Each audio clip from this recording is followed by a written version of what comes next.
లింగంపల్లిలో ఒక కవులు మీట్ ఉంటే దానికి వెళ్ళాల్సి వచ్చింది. అక్కడి నుంచి ఇంటికి వచ్చేకల్లా 4:10 ఎంత అయింది. ఓ 10 నిమిషాలు రెస్ట్ తీసుకుందాం కదా అని అలా సోఫా మీద కూర్చున్నాను. నాకు ఇప్పుడు మెలకు వచ్చింది. ఒకటి. 2 ఏమో మన లింక్ అనేది నా ల్యాప్టాప్లో ఓపెన్ కాలేదు. ఇప్పుడే ఓపెన్ అయింది. అందువల్ల ఒక లేట్ అయిపోయింది. సరే మనం ఏమనుకున్నామంటే అవును. సరే మనం ఏమనుకున్నామంటే చాలా కాలం గ్యాప్ వచ్చింది కాబట్టి ఒక 2-3 క్లాసులు సంధులు పునశ్చరణ చేసి ఆ తర్వాత ముందుకు వెళ్దాం అనుకున్నాను. అయితే ఈ పరంపరలో మొట్టమొదటిగా మనము ఎప్పుడు సవర్ణ దీర్ఘ సంధి గుణ సంధి కాకుండా విసర్గ సంధులు మొదలు పెడితే కొంచెం బాగుంటుంది. ఎందుకంటే చాలా మందికి వాటి మీద పట్టు ఉండదు. ఇంకొకటి ఏంటంటే లఘు సిద్ధాంత కౌముది చదివే వాళ్ళు విసర్గ సంధి పూర్తిగా నేర్చుకోరు. కనుక మనము ఈ విసర్గ సంధిని ఈరోజు మొదలుపెట్టి మేబీ 2-3 క్లాసుల్లో మనకు విసర్గ సంధి, స్వాది సంధి, ప్రకృతి భావ సంధి ఈ 3 ముందు పూర్తి చేస్తే ఆ తర్వాత మిగతా సంధులు అవసరమైతే చేద్దాము, లేదంటే అప్పుడప్పుడు చెప్పుకుందాం. మొట్టమొదటిగా మీకు ముందుగా మీకు ఒక మెసేజ్ పెట్టారు కదండి. మనం పాఠాలు మొదలైన తర్వాత ఖచ్చితంగా 5:45కి పాఠం ఆపేస్తాము. 15 నిమిషాలు డిస్కషన్ ఉంటుంది. ఇది మామూలు పాఠాలు చెప్పేటప్పుడు. ఆ తర్వాత నేను పీడిఎఫ్ ఫైల్ మీకు పంపిస్తాను. ప్రశ్నపత్రం ఉంటుంది. ఎవరైతే ఈ ప్రశ్నపత్రం జవాబులు ఇస్తారో లేకపోతే ఈ సమూహంలో డిస్కస్ చేస్తారో వాళ్ళు మాత్రం అటెండ్ కండి. మిగతా వాళ్ళు పీడిఎఫ్ ఫైల్ చదువుకోండి చెప్పాను. అది అలా ఉండగా ఈ 2-3 రోజులు మాత్రం ఇవి మామూలుగా అంటే మనము మేము డిస్కస్ చేసుకునే క్లాసులు మాత్రమే. మొట్టమొదటిగా మీరు ఎవరన్నా సరే విసర్గ సంధి అంటే ఏమిటో చెప్పగలరా? ఒక్కరేనా మీ గ్రూపులో ఎవరు చెప్తారు? విసర్గ సంధి అనగా ఏమి?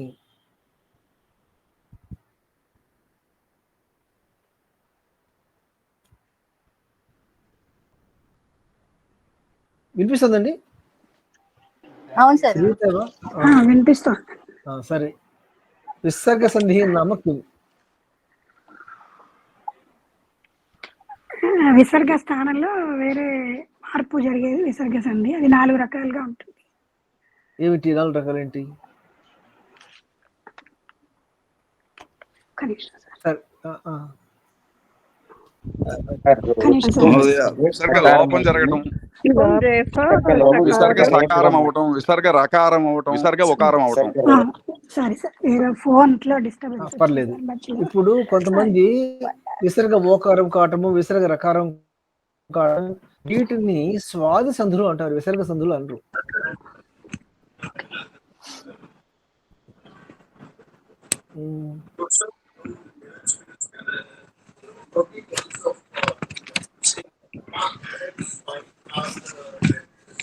అసలు అలా వచ్చినాం. అసలు విసర్గ ఎలా వస్తుంది చెప్పండి. రేఫ ప్రాతిపదికకి సుప్పు చేర్చినప్పుడు అది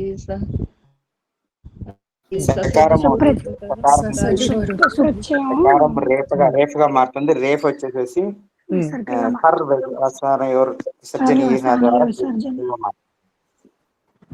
ఎట్లా? సరే, ఒకటేంటంటే ఒక పదం చివర పదం అందాము లేదా ప్రాతిపదిక అందాము. ఒక పదం అనుకుందాం. పదము చివర సు అనే ప్రత్యయం ఉంటే అది సు సకారంగా మారి, సకారం రకారంగా మారి, రకారు విసర్గ మారుతాయి. ఇదే మీరు చెప్పేది? ఇది ఒక పద్ధతి. కానీ ఈ సు చేరకుండా విసర్గ వచ్చే అవకాశం ఉందా?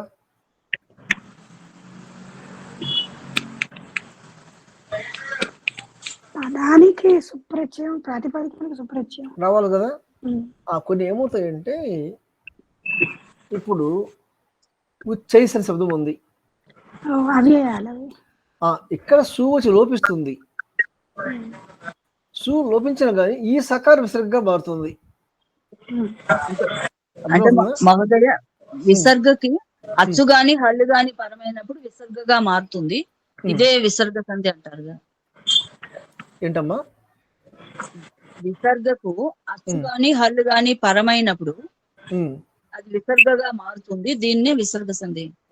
నేను చెప్తాను, ఇప్పుడు వరుసగా చెప్తాను. అసలు ముందు విసర్గం అంటే ఏంటంటే ఈ సు ప్రత్యయము విసర్గం మారుతుంది, అది అందరికీ తెలిసిందే. అలా కాకుండా కొన్ని అవయవాలు సకారం శబ్దాలు ఉన్నవి, వాటి సు వచ్చి లోపిస్తుంది. లోపించినా సరే ఈ చివరిలో సకారం ఉన్నందువల్ల అది విసర్గగా మారుతుంది. అట్లాగే గీర్ అనే ఒక రకారంత ప్రాతిపదికలో ఉంటే ఈ రేఫాంత ప్రాతిపదికకు సు చేరి ఆ సు లోపిస్తుంది. లోపించినా కానీ ఈ రేఫ్ విసర్గంగా మారి గీ అవుతుంది. అంటే అర్థం ఏంటి? అన్ని సూల విసర్గంగా మారవు. సు లేకపోయినా సరే, సు లోపించినా సరే, దానికి ముందు సకారం కానీ రేఫ కానీ ఉంటే అవి కూడా విసర్గంగా మారుతాయి. అది మొదటి విషయం. ఇప్పుడు విషయం ఏంటంటే విసర్గ ఉన్న తరువాత చూడండి, ఇలా విసర్గ ఉన్న తరువాత దాని తరువాత ఖర్ ఈ పక్క అచ్ ప్లస్ హస్. చూడండి, ఖర్ అంటే వర్గ 1, 2 అక్షరాలు మరియు శేషాస. అచ్చులు ప్లస్ హస్ అంటే వర్గ 3, 4, 5 అక్షరాలు యారా లావాహ. అంతే, అన్నీ అయిపోయాయి. అచ్చులు హల్లులు. హల్లుల్లో 1, 2 కర్రు, 3, 4 హస్సు, యారా లావాహ హస్సు, శేషాస కర్ర. ఇలా ఉండగా ఈ మొదట ఈ కర్ర అని చెప్పాను చూసారా, ఈ విసర్గం కర్ర పరమైతే విసర్గ సంధి అంటారు. మిగతా కర్ర పరం కాకపోతే స్వాది సంధి అంటారు. ఇంతవరకు మీకు క్లారిటీ వచ్చిందా చెప్పండి? విసర్గ సంధికి స్వాది సంధికి తేడా తెలిసిందా? ఆది సంధి ఒకసారి చెప్పండి.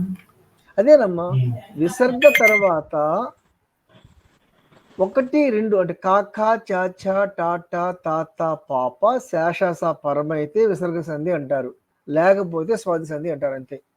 ఇప్పుడు రామః ప్లస్ గచ్చతి ఏమొచ్చింది? విసర్గం తర్వాత గా వచ్చింది అంటే హస్ వచ్చింది కనుక అది విసర్గ సంధి కాదు.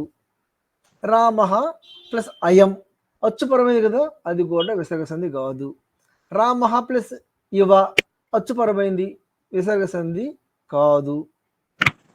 రామః రాజతే అక్కడ రాపరమైంది కాబట్టి విసర్గ సంధి కాదు.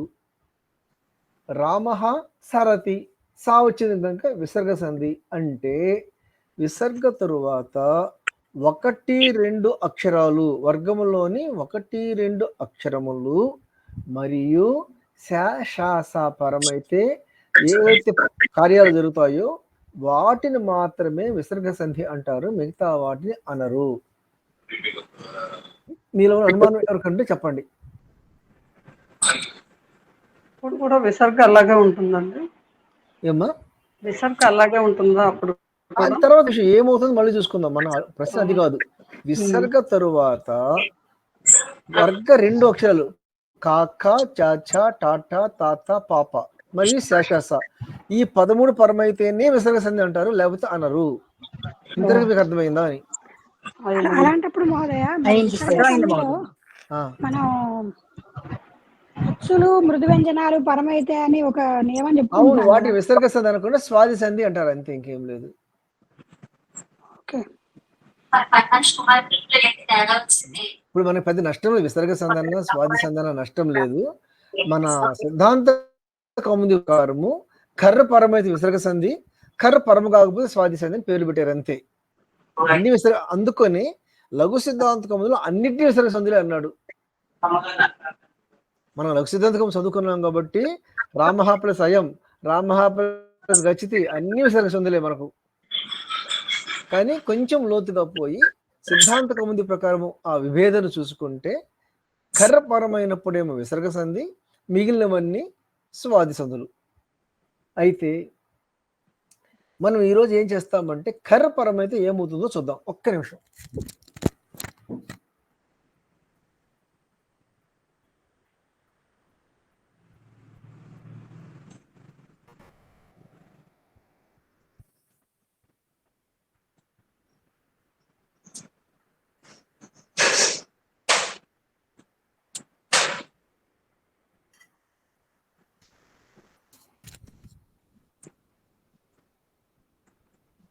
ఇప్పుడు మళ్ళీ ఇది చూద్దాం.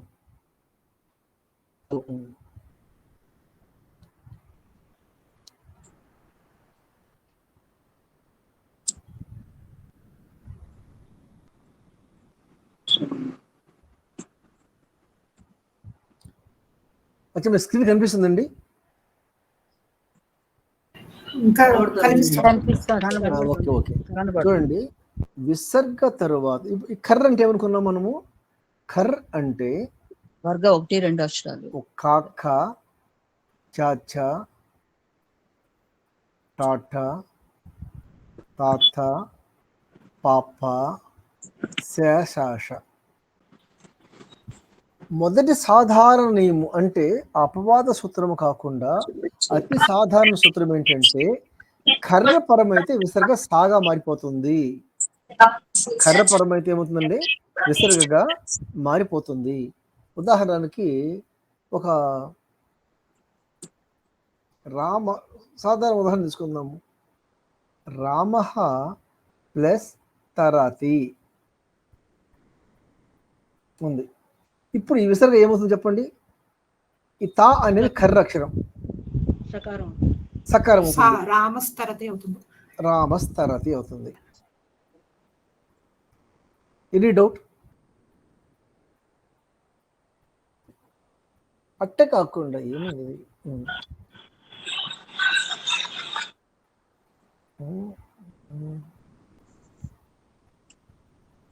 లేదంటే ఇక్కడ టైప్ చేద్దాం. సార్ మీరు ఎక్కువ స్ట్రెయిన్ తీసుకోవద్దు సార్. అదేం లేదు, అదేం కాదు.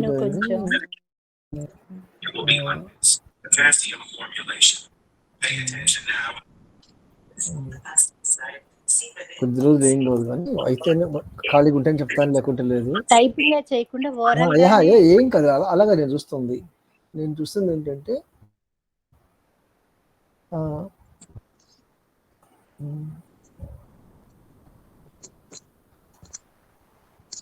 తిరుగు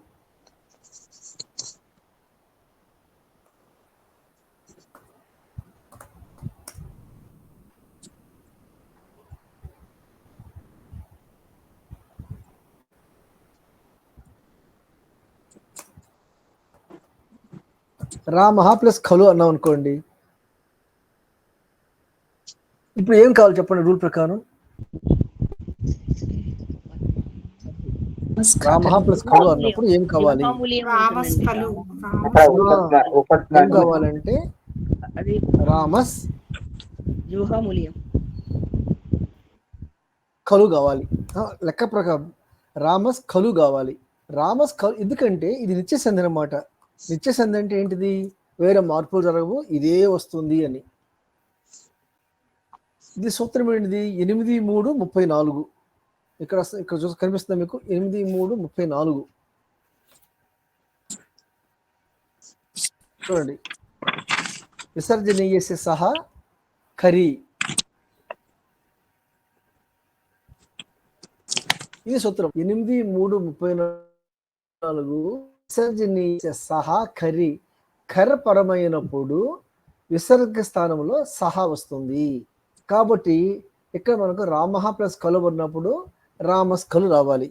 సూత్రం ప్రకారం ఇది 8, 3, 34. ఇది మీరు గుర్తుపెట్టుకోండి. కానీ దీనికి ఒక అపవాదం ఉంది. ఏమని? కాక పాప పరమవుతున్నప్పుడు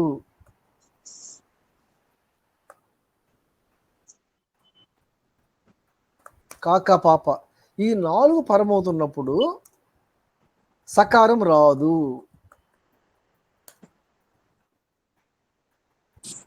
అది సూత్రం. ఈ 4 పరమవుతున్నప్పుడు మనకు సకారం రాదు. మరి సకారం రానప్పుడు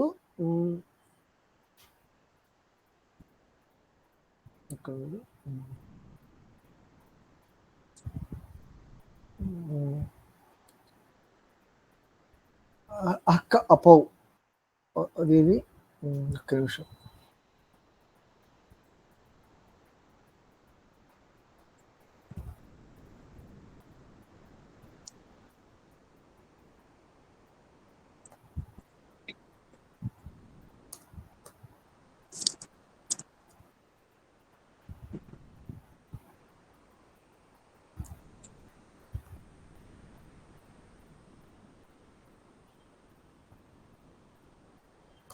ఇది సూత్రం అండి. ఇది ఇది అపవాద సూత్రం. ఏంటి? కర్రల్లో కాకా పాప పరమైతే ఈ సూత్రం పనిచేయదు.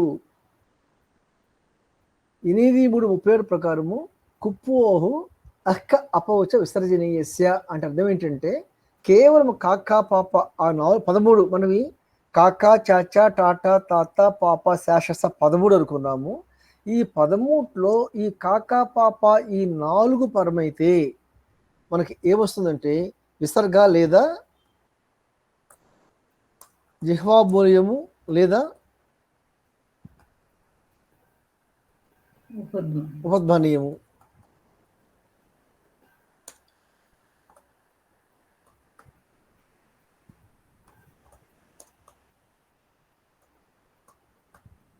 జిహ్వామూల్యము లేదా ఉపధ్మానీయము. ఇది అపవాద సూత్రము అంటాము. అపవాద సూత్రం అంటే ఏంటి? మామూలు సకారం రావాలి, సకారం రాకుండా వేరే వస్తే సరే. ఇప్పుడు రామః చరతి చూసుకుందాము. బాలః ప్లస్ చరతి. ఇప్పుడేం కావాలి చెప్పండి?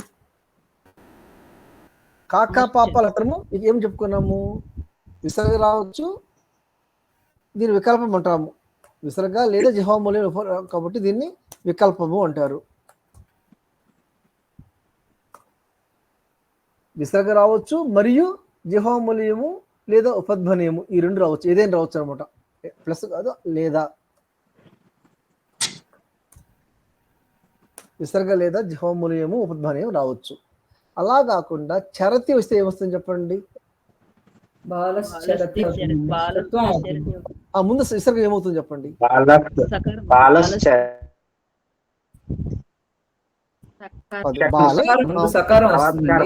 ప్రకారం ఏంటి? ఈ సూత్రం 8:3:34 ప్రకారం. అంతేనా?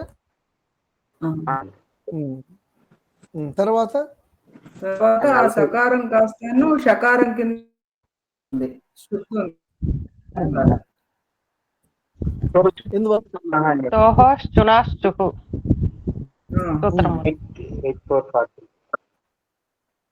అవును. బాల చరతి బాలశ్చరతి. దీనికి ఏంటిది? 8.4.40 స్తోస్తునశ్చు. అంతేనా? మరి అదే టీకతే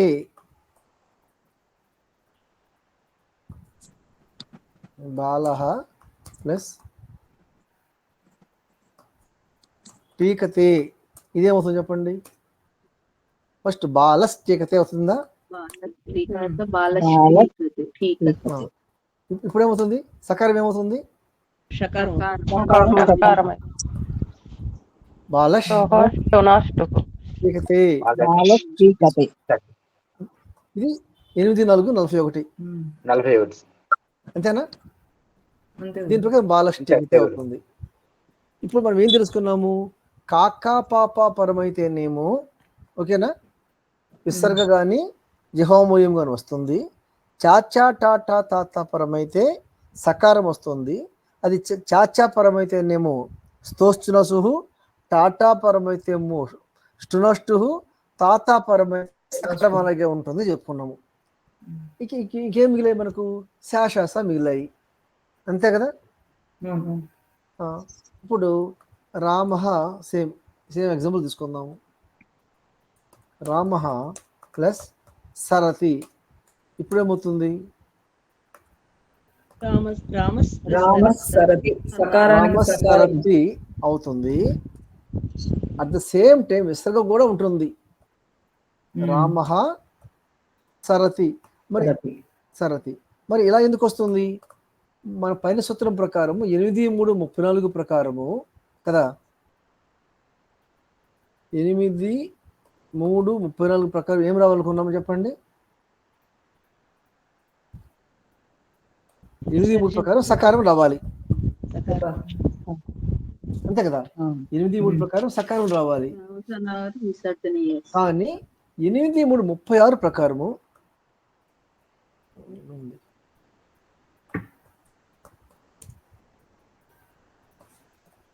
వాస్ వా సెరి అని సూత్రం ఉంటుంది. వా సెరి, వా అంటే వికల్పంగా, సెరి శరంపరమైనప్పుడు విసర్గ కూడా వస్తుంది అని అర్థం. వా సెరి అంటే శరపరమైనప్పుడు శాషాసా మూట్లు ఏదైనా పరమైతే వాసరి, శాగాన్ని షాగాన్ని సాగాన్ని పరమైతే వికల్పంగా మనకు సకారం ఉంటుంది, విసర్గ కూడా ఉంటుంది. కనుక 2 రూపాలు ఉంటాయి. వాసరిలో 2 రూపాలు ఉంటాయి. ఇంతవరకు మనం చెప్పుకున్నాం కదా. ఇప్పుడు ఒక చిన్న ఇక్కడ ప్రశ్న ఉంది, మీరు ఎవరు దీన్ని ఎక్స్ప్లెయిన్ చేస్తారు చెప్పండి. విష్ణు ప్లస్ సు ప్లస్ త్రాత ఉంది. విష్ణు ప్లస్ సు ప్లస్ కనిపిస్తుంది లక్షణాలు మీకు. విష్ణు ప్లస్ సు ప్లస్ త్రాత ఉంది. ఈ సు ఏమవుతుంది? సా సజుషో రుహు ప్రకారము రు అయింది. ఆ తర్వాత ఖర్ అవసానయో విసర్జనీయ అనే సూత్రం ప్రకారము ఈ రు అనేది విసర్గ మారి విష్ణు ప్లస్ త్రాత అయింది.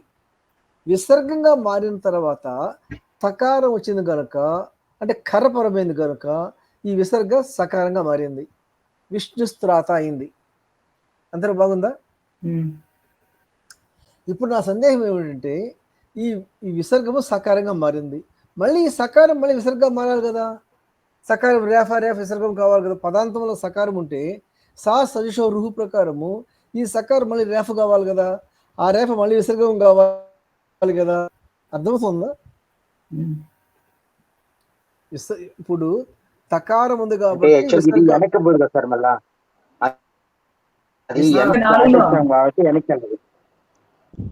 త్రిపాదిలో ఉన్నాం వెనక్కి వెళ్ళదు కాబట్టి అక్కడ వెళ్ళదు. 8,334 తర్వాత మళ్ళీ బ్యాక్ లో ఉంది కదా 8,66, అందుకని వెళ్ళదు అని అంటున్నాను. అంతే. త్రిపాదిలో మనం బ్యాక్ ముందుకే వెళ్తాం కానీ వెనక్కి వెళ్ళం. మళ్ళీ వెనక్కి వెళ్ళము. ఎందుకంటే ఈ త్రిపాది నియమాల ప్రకారం మనము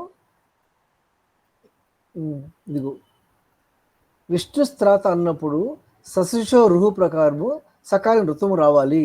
ఇక్కడ 8,266 పూర్వకార్యము, 8,334 పరకార్యము. త్రిపాదులో పరకార్యానికి అంటే సత్వకార్యానికి, పూర్వకార్యము అంటే ఋతుకార్యము అసిద్ధము. ఇంత అర్థం చేసుకోబోయినా కానీ మనం వెనక్కపోలేమని తెలుసుకుంటే సరిపోతుంది. ఓకేనండి, సరే. ఇప్పుడు ఇది అయిపోయిన తర్వాత మనం ఇంకొక రకమైన చూద్దాం, మార్పులు చూద్దాం. ఎలా అంటే అసలు ఎన్ని రకాలుగా ఈ కర్రలు వస్తాయి చూడండి. ఇక్కడ నేను రాసి పెట్టాను, మీరు గమనించండి.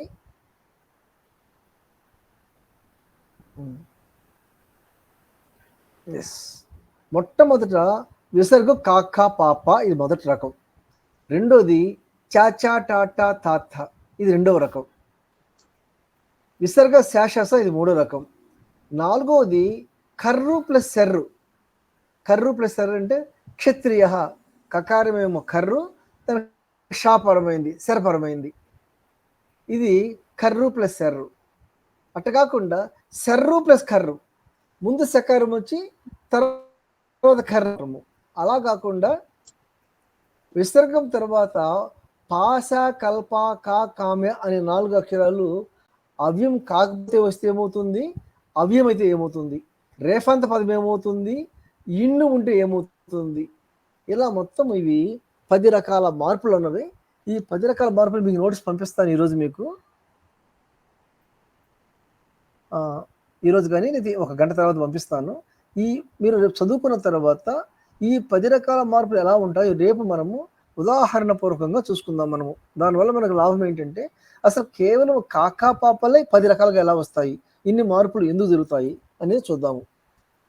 ఇక్కడంతా నేను మొత్తం 14 రకాలు రాశాను, ఎక్కడను ఇంకా పూర్తి కాలేదు. అంటే ఈ కర్రలే 14 రకాల మార్పులు అవుతున్నాయి అనమాట. రకరకాలుగా ముందు వెనక ముందు రకరకాలు వస్తున్నాయి అనమాట. ఈ 14 రకాల టేబుల్ వేసుకొని చూస్తే తప్పించి మనకు ఈ విసర్గ సంధి అనేది మనకి పూర్తిగా అర్థం కాదు. ఇప్పుడు మనము ఒకటి చెప్పుకున్నాము, కాకా పాప చెప్పుకున్నాము, చాచా టాటా చెప్పుకున్నాము, శాషాసా చెప్పుకున్నాము. కర్రు సెర్రు చెప్పుకోలేదు. కర్రు సెర్రు అంటే ఏంటంటే కర్ర తర్వాత సెర్రు అంటే ఒకే అక్షరంలో సంయుక్తాక్షరం అయిపోయి 2 అక్షరాలు ఉండి మొదటిది కర్ర అయిపోయి రెండవది శాశాస అయి ఉంటే, చూడండి, రామ క్షత్రియ, కకారానికి షకారం వచ్చింది.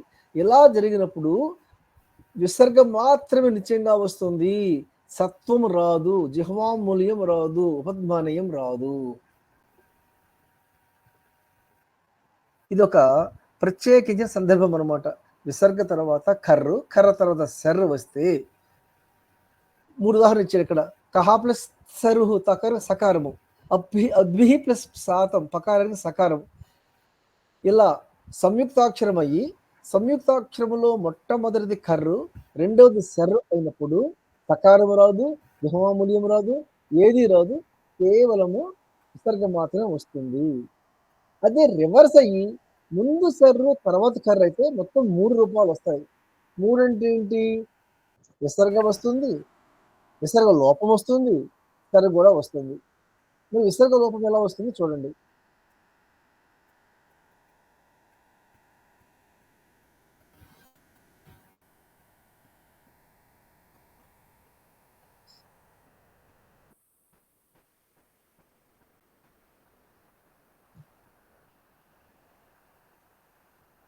చూడండి, కహా ప్లస్ స్యోతతి, కహా ప్లస్ స్యోత, ముందు సకారం వచ్చింది, ఆ సకారం పక్కన చకారం అంటే కర్ర వచ్చింది, సెర్ర పక్కన కర్ర వచ్చింది. అలా వచ్చినప్పుడు విసర్గ లోపించి ఒక రూపము, ఆ విసర్గ సకారంగా మారడం ఒక రూపము, విసర్గం అలా ఉండడము ఒక రూపము. అంటే ఏమైంది?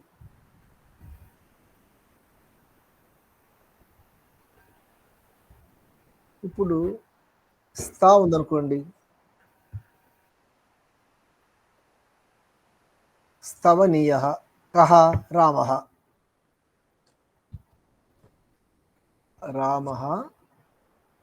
స్తవనీయ. స్తవనీయ అంటే అస్ ప్లస్ అత్. దీన్నేమో మనము ఏమంటాము? సెర్ర అంటాము, దీన్నేమో కర్ర అంటాము. ఇది కూడా కర్రే, కానీ ప్రత్యేకించి శాశాస ముందు వచ్చి దాని పక్కన వస్తే దీనికి 3 రూపాలు ఉంటాయి.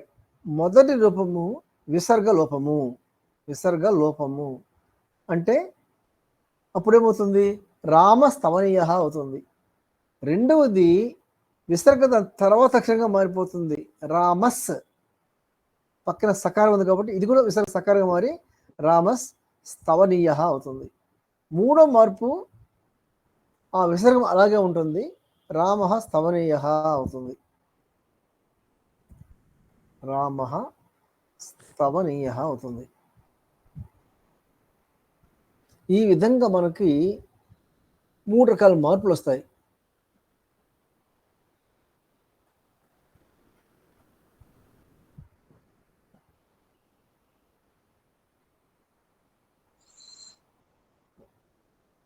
తర్వాత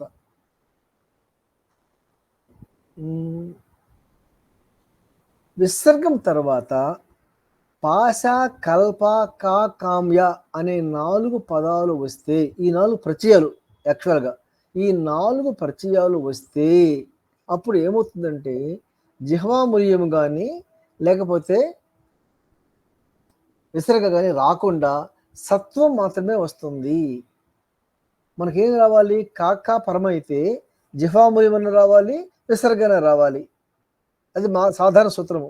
కాకాలు పరమైతే చూడండి, కాకా పాప పరమైతే మనం మొదట్లో చెప్పుకున్నాము, కాకా పాప పరమైతే జిహ్వామూల్యము, ఉపద్మనయము, విసర్గ వస్తుందని. అలా రాదు అని ఎప్పుడు చెప్తున్నారు? ఈ 4 పదాలకు మాత్రమే. పాశ, కల్ప, కామ్య ఈ 4 పదాలకు మాత్రమే విసర్గ రాదు, లేకపోతే జిహ్వామూల్యం రాదు, ఉపద్మనయం రాదు, సా మాత్రమే వస్తుంది. చూడండి, పయః ప్లస్ పాశం పయస్పాశం, యశః ప్లస్ కల్పం యశస్ కల్పం, యశః ప్లస్ క యశస్క. ఈ విధంగా అయితే ఇక్కడ ఏమంటున్నాడంటే ఇలా జరగాలంటే ఆ ముందు పదము అవ్యయమై ఉండకూడదు అంటున్నాడు. మనం చెప్పుకున్న పయః కానీ యశః కానీ ఇవన్నీ అవ్యయాలు కాదు. మరి అలా కాకుండా ఒకవేళ అవ్యయమైతే ఏమవుతుంది? అప్పుడు సత్వం రాదు అంటాడు. అది అవ్యయమైతే సాధారణ సూత్రమే. మనకి ఏదైతే నియమం ఉందో జిహ్వామూల్యం వస్తుంది, ఉపధ్మానీయం వస్తుంది, విసర్గ వస్తుంది. అవ్యయం కాకపోతే కేవలం సకారమే వస్తుంది. అట్లాగే రేఫ తర్వాత కామ్య వస్తే, రేఫ తర్వాత కామ్య వస్తే ఆ రేఫ అనేది విసర్గగా మారుతుంది, కానీ సత్వం రాదు. ఇదొక్క పదానికే. ఇవి మీకు కొంచెం క్లిష్టంగా ఉంటాయి. మన నోట్స్ పంపిన తర్వాత మీకు చాలా చాలా చాలా ఈజీగా అర్థమైపోతుంది. అట్లాగే ఇండు పరమైతే ఏమవుతుంది? ఇండు పరమైతే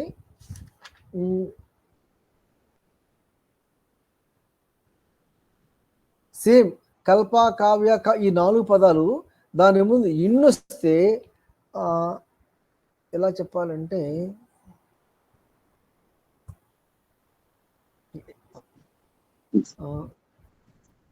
ఉదాహరణ చెప్తాను, ఇక్కడ ట్రై చేద్దాం. ఓకే, సర్పిహి ప్లస్ కా. ఇప్పుడు చెప్పండి ఏమవుతుంది చెప్పండి. సర్పిహి ప్లస్ కా ఏమవుతుంది? ఎవరైనా విసర్గం తర్వాత కా వస్తే మామూలుగా ఏం రావాలి? రావాలి.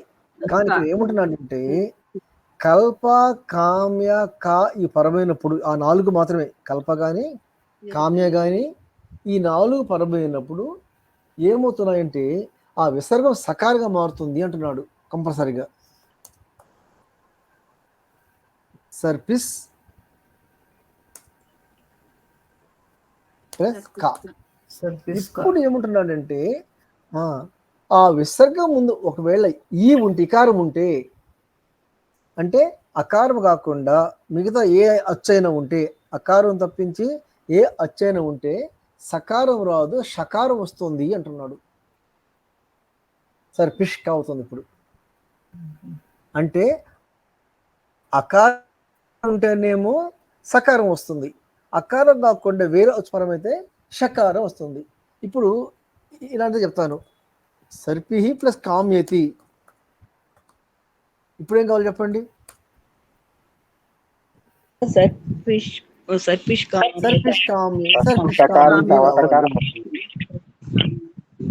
అంతే. అంటే ఎందుకు? అక్కడ విసర్గం ముందు అకారం లేదు కాబట్టి, ఇండు ఉంది కాబట్టి సర్పిష్కామ్యం అవుతుంది.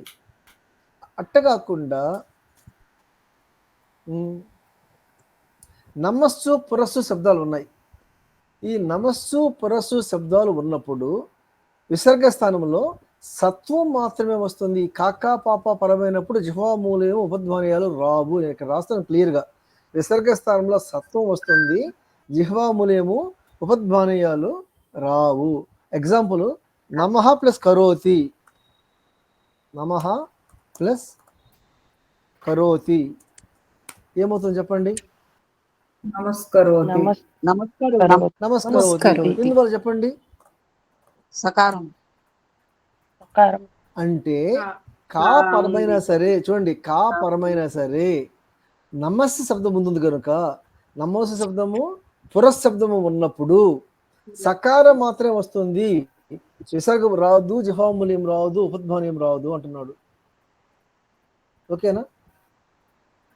జిహ్వామూల్యం రాదు, ఏది రాదు అంటున్నాడు, కేవలం సకారం మాత్రమే వస్తుంది అన్నాడు.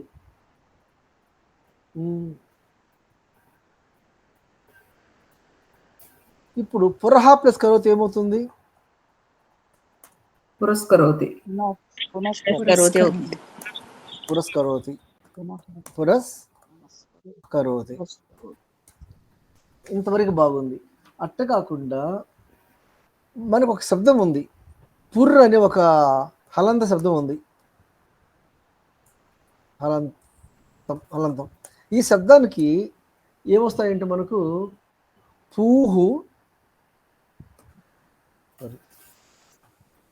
ఊహు, తర్వాత పురవు, పురహ. ఇవేంటి చెప్పండి? పూహు, పురవ, పురహ ఏంటి? ఇది పురశబ్దం కాదు, ఇది పురశబ్దం కాకుండా ఇక్కడ పుర్ర అంటే ఏంటి మీనింగ్ ఏంటంటే ఇక్కడ మీనింగ్ ఏంటంటే ఏకద్వివచనం. విలేజ్ అని. ఇక్కడ పుర్ర అంటే పురము, విలేజ్. ఓకేనా? పురము ఈ అర్థంలో, పురము అనే అర్థంలో పూహు పురహ ఉన్నప్పుడు ఇది పురశబ్దం కనుక కాదు కాబట్టి మనము పురహ ప్రవేష్టవ్య అనుకున్నాం అనుకోండి. పురహ ప్లస్ ప్రవేష్టవ్య అంటే ఇప్పుడు ఏమవుతుంది చెప్పండి? పురహ ప్రవేష్టవ్య అన్నప్పుడు ఈ సకారం వస్తుందా రాదా? రాదు గురువు. వస్తుంది మహోదయ, ఎందుకంటే పురస్సవుతుంది కదా అది. అంటే కాదు, అవ్యయ శబ్దాలకు మాత్రమే అన్నాడు. ఈ పురం అనేది అవ్యయం మామూలు శబ్దం, హలంత శబ్దం. ఇది నార్మల్ హలంత శబ్దం, అవ్యయం కాదు. కనుక పురహ ప్రవేశ అన్నప్పుడు మీకు ఉపధ్మానం వస్తుంది, విసర్గ కూడా ఉంటుంది. రెండు రూపాలు ఉంటాయి. అట్లాగే ఇంకోటి చెప్పాడు, గతి సంజ్ఞ కానప్పుడు సమస్య ఏమిటంటే ఇవన్నీ చదువుకోవాలంటే మళ్ళీ మనకి గతి అంటే ఏంటిది, అవ్యయం అంటే ఏంటిది, నిపాత అంటే ఏంటి, ఇవన్నీ కొంచెం కొంచెం తెలిసి ఉండాలి. మనము సంజ్ఞా ప్రకారం చదువుకునేటప్పుడు మనం ఎక్కువ చదువుకోలేదు వీటి గురించి.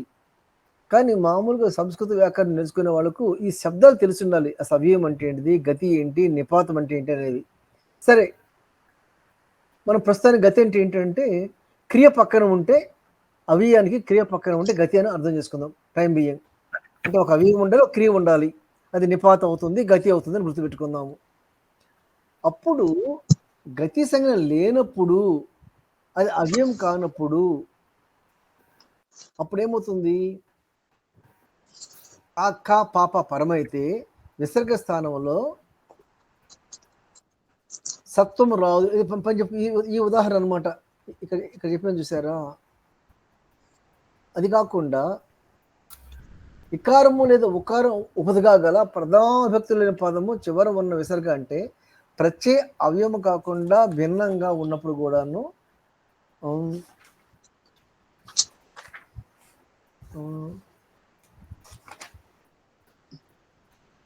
ఇది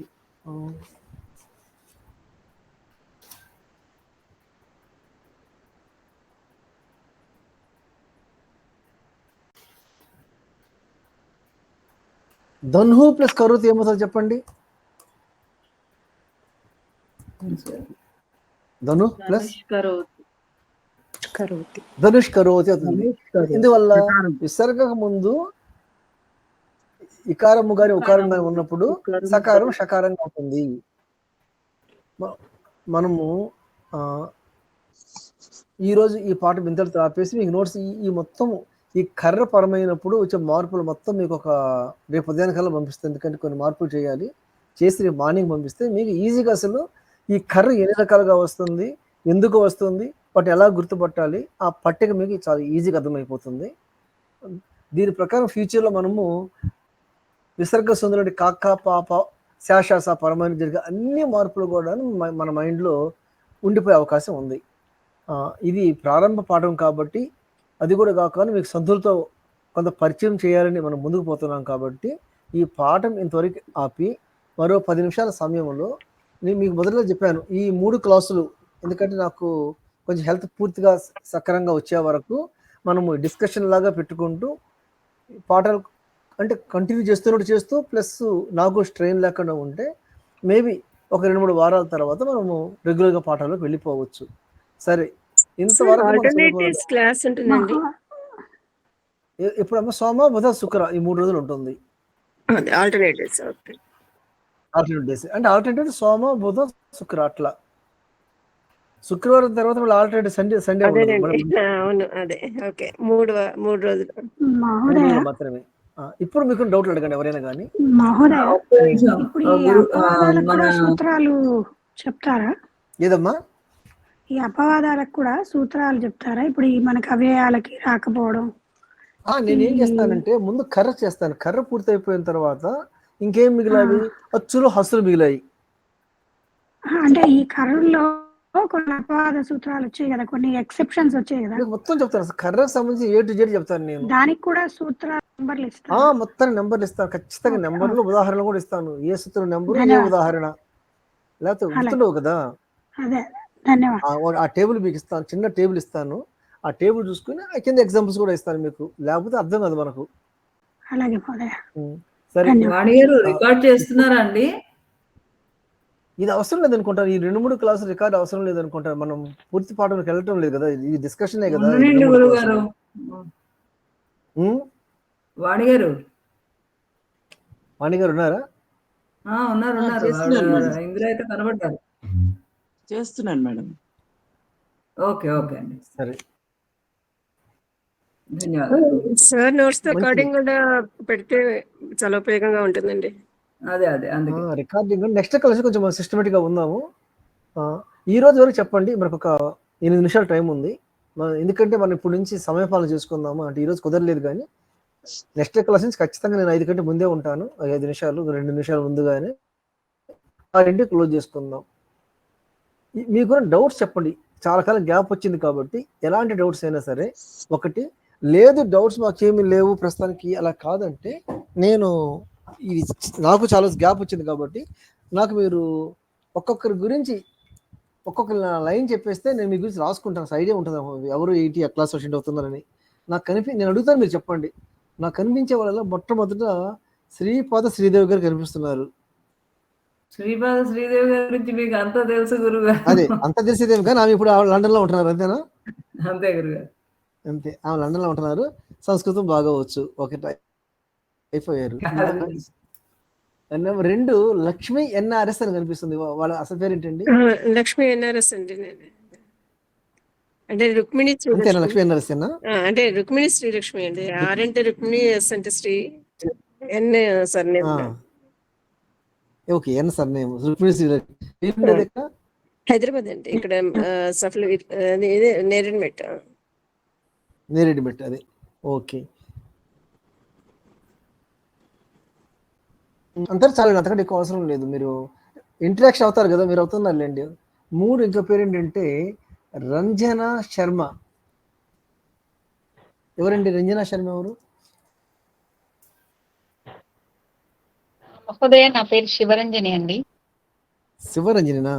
ఓకే, హలో, చెప్పండి. మీరు ఎక్కడ ఉంటారు? నేను ఇంతకు ముందు సైనిక్పురిలో ఉంటాను. మొదట్లో మనం పాఠాలు మొదలు పెట్టినప్పుడు నేను రెగ్యులర్ గా వచ్చేదాన్ని. నేను యోగా క్లాసెస్ తీసుకుంటాను. నాకు సాయంత్రం క్లాసెస్ వల్ల మధ్యలో నాకు కుదరలేదు. ఇప్పుడు మళ్ళీ ఈ రోజు నుంచి వస్తున్నానండి. అంటే మీరు ఒకటి కుదరకపోతే నేను ఎలాగో PDF ఫైల్స్ పెడతాను కాబట్టి, ప్లస్ మేడం గారు అది వీడియో పాఠాలు పెడతామంటున్నారు కాబట్టి చూడొచ్చు మీరు తర్వాత కావాలంటే. అంటే అవకాశం ఉంటే రావచ్చు, లేదన్నా కూడా మీరు PDF పాఠాలు చదివి ఏదైనా డౌట్స్ ఉంటే గ్రూప్ లో పెట్టవచ్చు. Next life sutras madam. గురుగారు, నా పేరు వాణిశ్రీ మేడం. వాణిశ్రీ గురుగారు, చెప్పండి. మీరే రికార్డ్ చేస్తున్నారు? అవును గురుగారు. మీరు ఎక్కడ ఉంటున్నారు? నేను కుకట్పల్లి నిజాంపేటలో ఉంటున్నాను గురుగారు. కుకట్పల్లి నిజాంపేట. సంస్కృతం బ్యాక్గ్రౌండ్ ఎక్కువ లేదు గురుగారు. అంటే ఏ ఎగ్జామ్స్ రాయలేదు, రాసే ఉద్దేశం కూడా లేదు గురుగారు. జస్ట్ నేర్చుకోవాలి అన్న జిజ్ఞాస. ఓకే సార్, ఒక మాట చెప్పాలి. చెప్పమ్మా. వాణిశ్రీ గారు లైఫ్ సూత్రస్ అని పెట్టినవారు. మీరు గ్యాప్ లో ఈ మధ్య గ్యాప్ వచ్చినప్పుడు ఆవిడ మళ్ళా మొదటి నుంచి మాకు చాలా బాగా ఎక్స్ప్లెయిన్ చేసి మళ్ళా మమ్మల్ని ట్రాక్ లో పెట్టారండి. చాలా నేర్పిస్తుంటారు వాళ్ళు. ఆవిడ మళ్ళా మీరు చెప్పినవన్నీ మళ్ళా మాకు క్లాస్, అంటే మీరు గ్యాప్ లో ఎవ్రీడే చాలా క్లాసెస్ ఆవిడ తీసుకొని మాకు చాలా బాగా తెలుసండి. ఈ పాఠాలు చెప్పే వాళ్ళకి సెకండ్ లైన్, థర్డ్ లైన్ ఉండాలి. అలా ఉన్నప్పుడు ఏమవుతుందంటే, ఒకవేళ నేను చెప్పబోయిన వేరే వాళ్ళు వచ్చి ఆ రోజు పాఠం చెప్పేలాగా ఉండాలి. చాలా ఓర్పుగా చెప్పారండి పాఠాలు. చాలా సంతోషం. నెక్స్ట్ నేను కూడా ఎండ్ అవుతాను. దృఢపడినాయండి ఆమె చెప్తూ ఉంటే. 5 నాకు కనిపించే వాళ్ళు అన్నపూర్ణ, తేజు ఏదో పేరు కనిపిస్తుంది. తేజమూర్తుల అన్నపూర్ణ అండి. మీరండి ఎక్కడుంటారండి? మేము మెహదీపట్నం దగ్గర ఉంటాం. మెహదీపట్నం. మీ బ్యాక్గ్రౌండ్ సంస్కృత బ్యాక్గ్రౌండ్ అండి?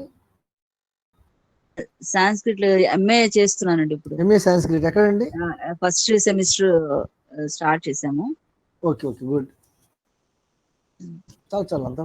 పద్మ మాలిని అంతేనా? నేను సార్ చెప్పండి. నాకు కూడా కొంచెం ఈ కోవిడ్ అవి ఎగ్జామ్స్